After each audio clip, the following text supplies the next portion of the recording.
Raphaël Debulle, le Parti communiste Front de gauche est beaucoup intervenu dans cette séance du Conseil régional sur les questions de la sécurité. Tout d'abord de la sécurité ferroviaire. Alors là-dessus, vous, votre position, c'est quoi? Alors nous, notre position, c'est qu'il est important qu'il y ait de la présence humaine, de la présence d'agents de la SNCF dans les gares et dans les trains. Et donc nous avons demandé la présence dans tous les trains, donc dans toutes les circulations de 2 contrôleurs. Alors aujourd'hui, on est justement sur la diminution, voire même la disparition d'agents commerciaux sur les trains. Qu'est-ce qu'il faut faire?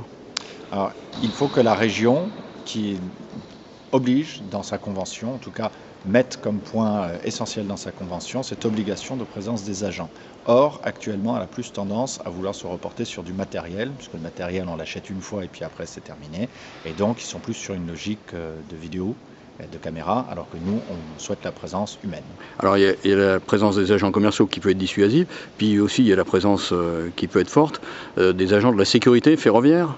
Alors, les agents de la sécurité ferroviaire, il a été annoncé un doublement donc, de ces agents de la SUGE, ce qui est très bien par ailleurs, sauf qu'ils ne sont pas assez nombreux pour être présents systématiquement dans chaque circulation. C'est-à-dire que par rapport à ce qui est annoncé 80, il en faudrait combien? Il en faudrait autant qu'il y a de trains, au minimum. Ce sont des équipes généralement C'est-à-dire de 5. Je serais incapable de dire le nombre de circulations par jour, mais on peut estimer qu'il faudrait probablement 300 ou 400 agents par jour, ne serait-ce qu'en partance de la part Dieu. Donc ça peut se faire sur un plan de mandat en fait. Ça me paraît peu souhaitable que l'on remplace tous les agents contrôleurs par des agents de la SUGE parce que la mission n'est pas la même. Les agents contrôleurs contrôlent évidemment la validité des billets, mais ils sont aussi habilités en cas d'accident ou de panne à évacuer les trains, à apporter les premiers secours. Les agents de la SUGE, c'est une police ferroviaire, donc eux, ils sont plus dans un aspect de sécurité répressive, on va dire. Ultime question, c'est toujours la question de la présence humaine qui est posée pour la sécurité dans l'établissement scolaire.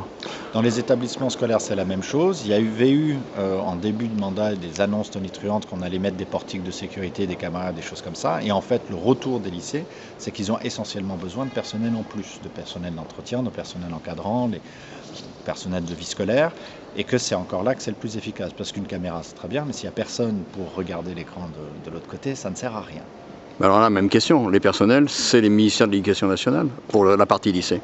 Alors pour les parties lycées, les personnels éducation nationale sont les personnels enseignants. Nous avons en charge les personnels non-enseignants, les personnels ATOS. C'est dans ce cadre-là, effectivement, qu'on demande une augmentation. Leur mission n'est pas que, évidemment, de la sécurité, c'est d'ailleurs pas leur mission première. Ils sont là pour l'accueil des élèves, pour l'entretien des bâtiments, pour le nettoyage, pour les cuisines, pour plein d'autres missions. Mais leur simple présence déjà est un facteur de sécurité.